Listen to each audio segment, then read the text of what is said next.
இந்த வீட்ல ஸ்ட்ராங்கா ஸ்ட்ராங்கா நின்னுகிட்டு இருக்க. கேதாரி கௌரி பூஜை முடியட்டும், அதுக்கப்புறம் இருக்கு திருவிழா கொண்டாட்டம் எல்லாமே. ஏய், நீங்க எங்க போனீங்கன்னு சொல்லட்டுமா? என்ன காவு வாங்க ஆல் செட் பண்ணிட்டு வந்திருக்கீங்க அதானே? வரட்டும், பாத்துக்கிறேன்.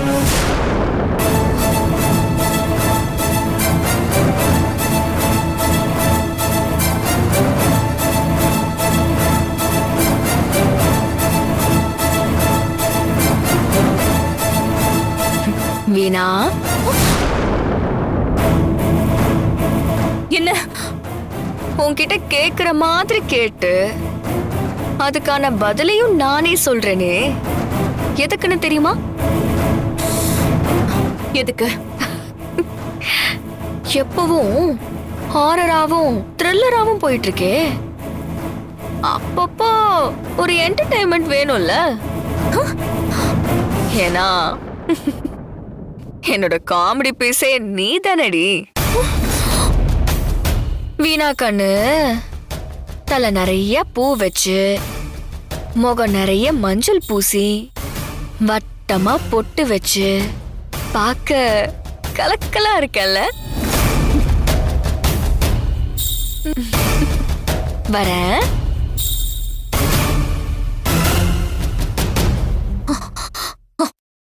போடி போ. பூ பொட்டுல கலக்கலா இருக்கியா? இதுவே உனக்கு வினையா முடிய போகுது. நீ கேதார கௌரி பூஜையை பண்றதுக்குள்ள காலன் சாமி ஏவி விட போற கரும் பிசாசு உன் கழுத்தை கடிச்சு ரத்தம் குடிக்க தாண்டி போகுது. அதுக்கு நீ தயாராரு.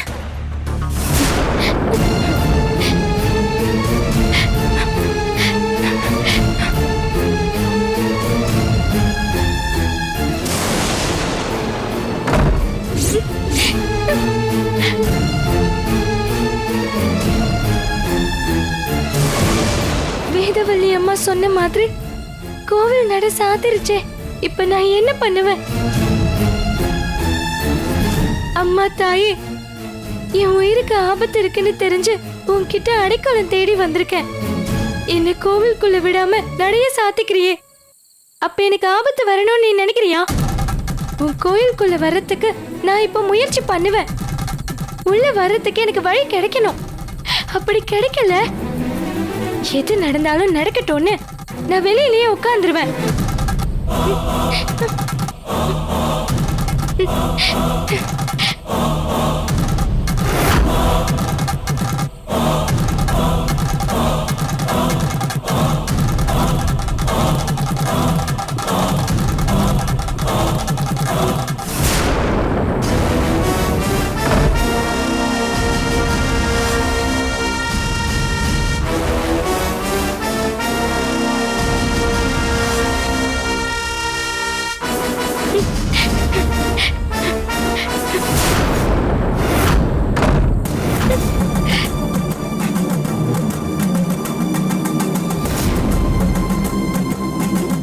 அம்மா, கேதார கௌரி பூஜை இல்ல, நீ ஊசி மேல நின்னு தவம் இருக்கிற காலம் இது.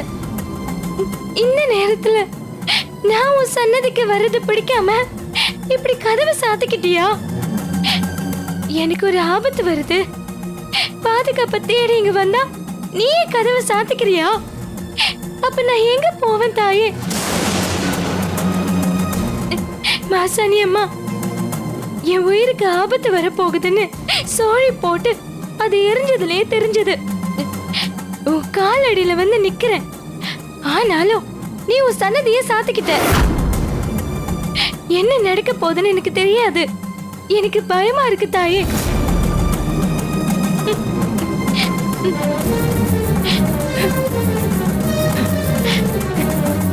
உன்னை மீறி இந்த பூட்டின கோவிலுக்குள்ள யாரால வர முடியும்?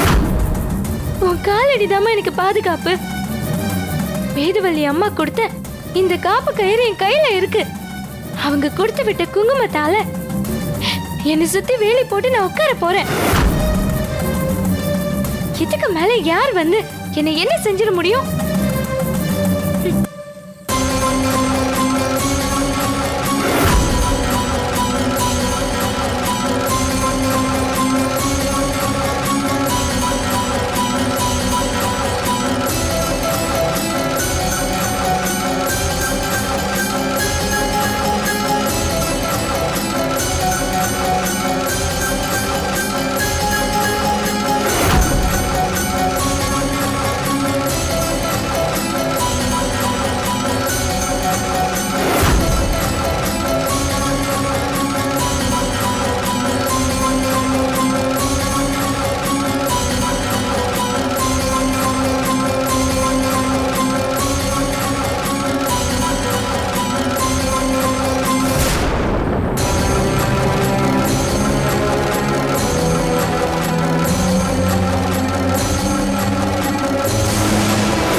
ஜெய் ஜெய் ஜக்கம்மா.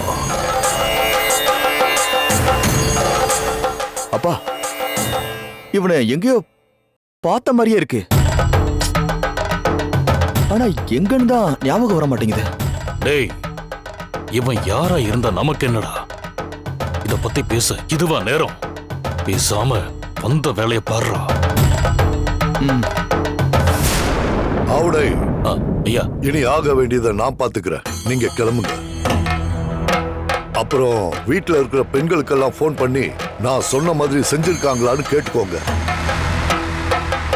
முக்கியமா துர்கா வீட்டுல இருக்கணும். சரிங்க சாமி.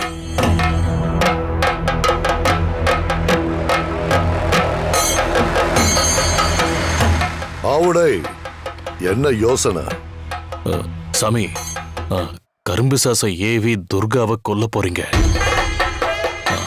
ஆனா அத வீட்டுல வச்சுதான் செய்யணுமா? ஏன் அப்படி கேக்குற?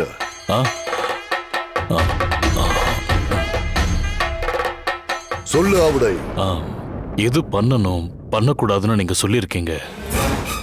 ஏதாவது ஒரு சின்ன தவறு நடந்தா கூட நீங்க ஏவி விட்ட அந்த கரும்பு சாசு எங்கள யாரையாவது காவு வாங்கிடுச்சுன்னா?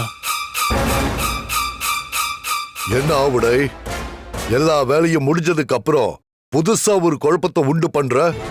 கோச்சுக்காதீங்க. திடீர்னு இப்பதான் அந்த பயம் வந்துச்சு. இத பாரு, இப்போதைக்கு துர்காவை காவு வாங்கறதுக்கு வேற எந்த வழியும் இல்ல. சொல்லுங்க.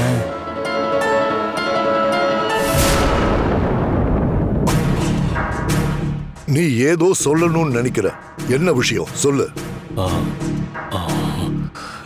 சுடுகாட்டுக்கு போக வேண்டிய பணத்தை நீங்க கரும்பு சாச ஜமீனுக்கு அனுப்ப போறீங்க. அத நினைச்சாதான் பயமாவும் இருக்கு, அருவருப்பாவும் இருக்கு. கரும்பு சாச வீட்டுக்குள்ள அனுப்புனா வீட்டில் இருக்கிற பொம்பளைங்கெல்லாம் பயப்படுவாங்க.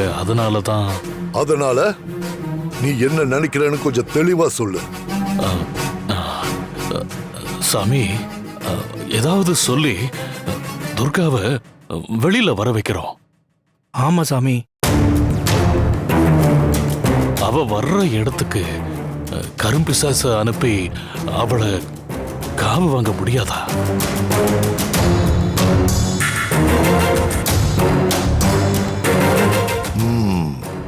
நீ சொல்றதும் சரிதான்.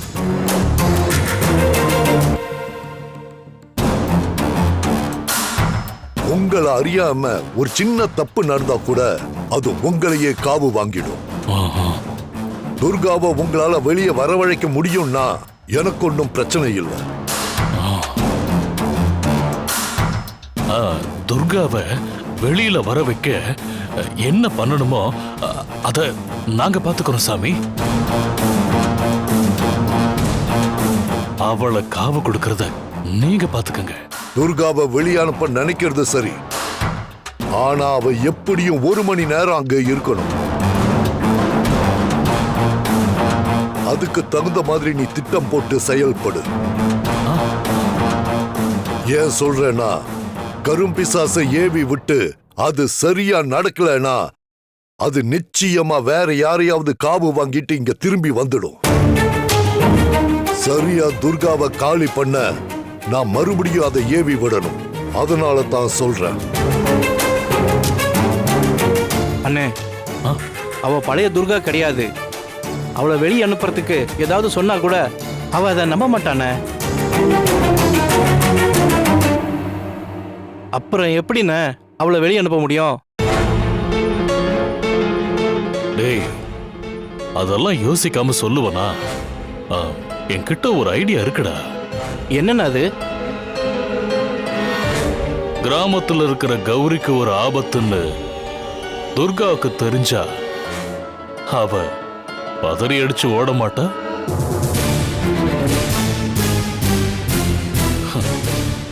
சாமி, கௌரிக்கு ஆபத்துன்னு தெரிஞ்சு துர்கா அவளை தேடி போகும்போதே கரும்பிசாச ஏவி அவளை காவு வாங்கிடுங்க. நல்ல யோசனை. அப்படியே செய். துர்கா வீட்டை விட்டு கிளம்பினதோ நீ எனக்கு தகவல் சொல்லிடு. துர்கா கதைய நான் முடிக்கிறேன். சாமி, துர்காவை மட்டும் முடிச்சா பத்தாது. கௌரியும் என் கால சுத்தன பாம்புதான். அவளும் சாகணும். அத நான் பாத்துக்கிறேன். எப்படியாவது துர்காவை நீங்க முடிச்சு விடுங்க. சரி.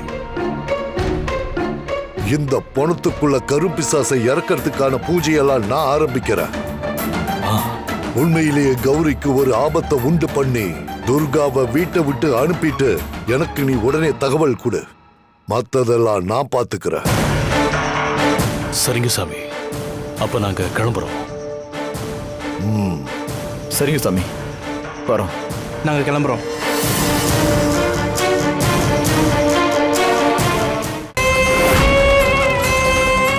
காசியில் குடிக்கொண்ட விசாலாட்சி போற்றி, நைமி சாரண்யத்தில் வாழும் லிங்கதாரணி போற்றி, பிராகையில் குடிக்கொண்ட லலிதையே போற்றி, மானசரசில் வாழும் குமுதவல்லியே போற்றி, ஸ்ரீ சைலத்தில் குடிக்கொண்ட மாதவியே போற்றி, கையையில் வாழும் மங்களாம்பிகா போற்றி, மாயபுரியில் குடிக்கொண்ட குமாரியே போற்றி, கோடிக்கரையில் வாழும் கோடவி போற்றி, போற்றி போற்றி, மாசாணி தாயே போற்றி, சாமுண்டி சங்கரி பாலாம்பிகா.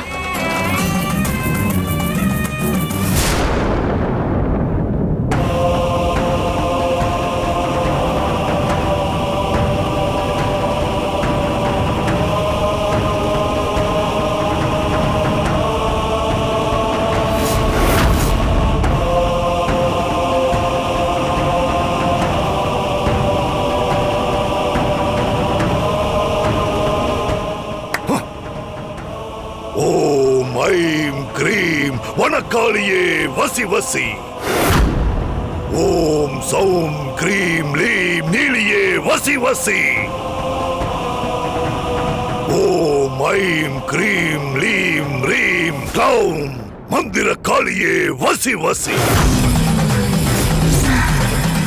ஓம் கிரீம் ரீம் லீம் காளியே வசி வசி. ஓம் ஸ்ரீம் ஐம் காளி. ஓம் ஸ்ரீம் ரீம் ஐம் காளி. ஓம் ஸ்ரீம் மக்காளி. ஓம் ஸ்ரீம் ரீம் ஐம் காளி மக்காளி.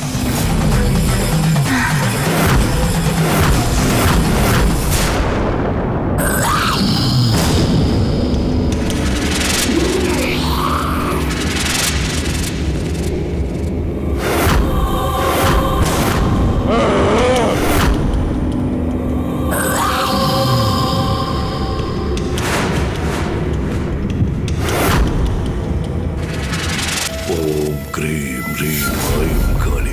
ஓம் ஸ்ரீம்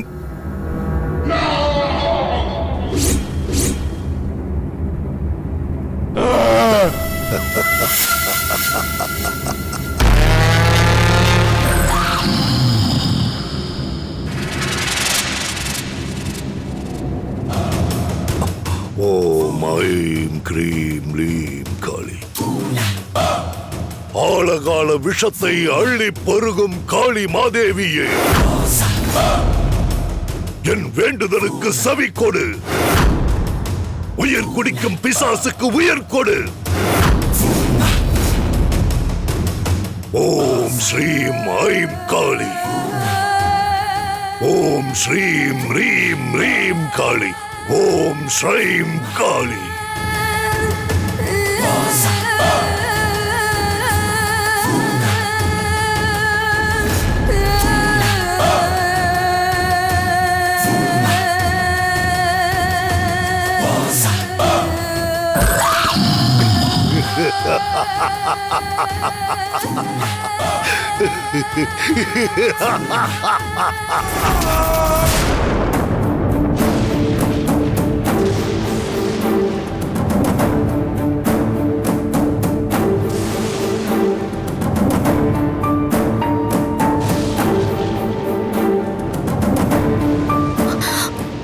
அத்தை, மாமா வராரு.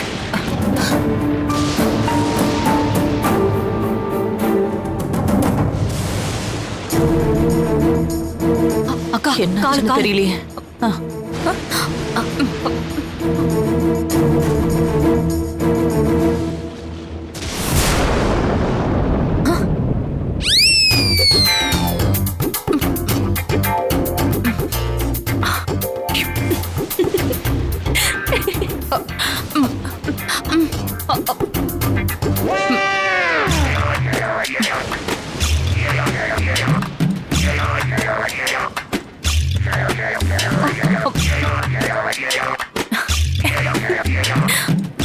என்ன ரெண்டு பேரும் ஒரு மாதிரி நிக்கிறீங்க?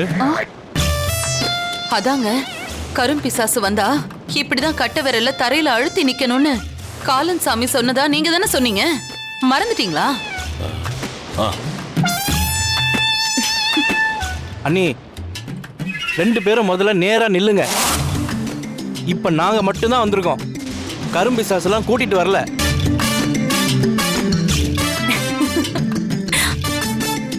அப்பா, சரிங்க, போன காரியம் என்னாச்சு? காலன் சாமி கரும்பிசாச வர வச்சுட்டாரு தானே? துர்கா வழிக்க எப்ப அது நம்ம வீட்டுக்கு வரும்? அது நம்ம வீட்டுக்கெல்லாம் வராது. என்னக்கா? என்ன சொல்றீங்க? கரும்பிசாசு வராதுன்னா அப்போ துர்காவை எப்படி கொல்றது? பிசாசு வீட்டுக்கு வரதா இருந்த பிளான மாத்தியாச்சு.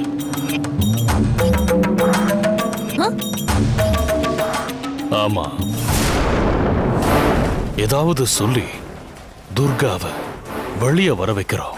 துர்காவை உங்களால வெளியே வரவழைக்க முடியும்னா எனக்கு ஒன்றும் பிரச்சனை இல்லை.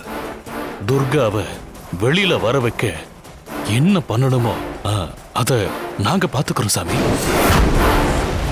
அப்பாடா,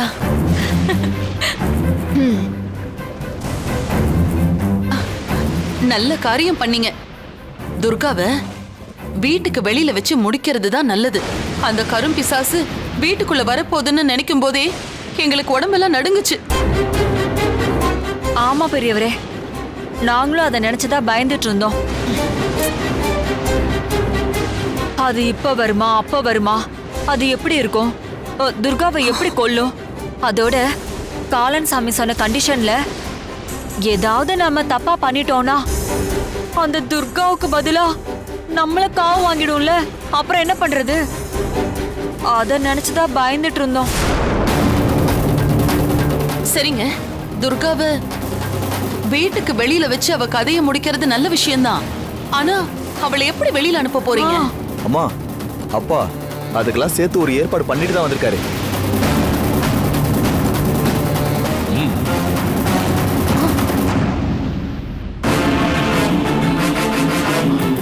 ஆமா,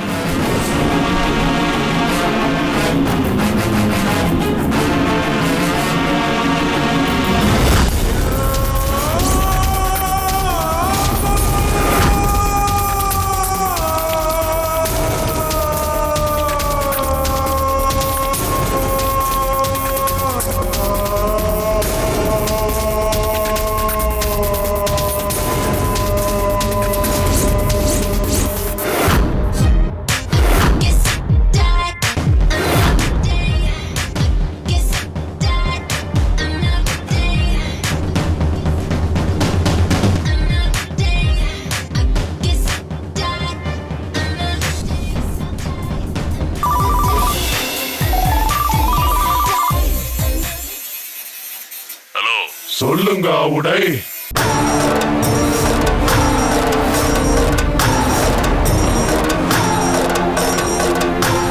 என் பேர் எப்படி உங்களுக்கு தெரியும்? எங்களை பத்தி யாரு உங்களுக்கு சொன்னாங்களோ அவங்க தான் உங்களை பத்தி எங்களுக்கு சொல்லி இருந்தாங்க. விஷயத்துக்கு வாங்க.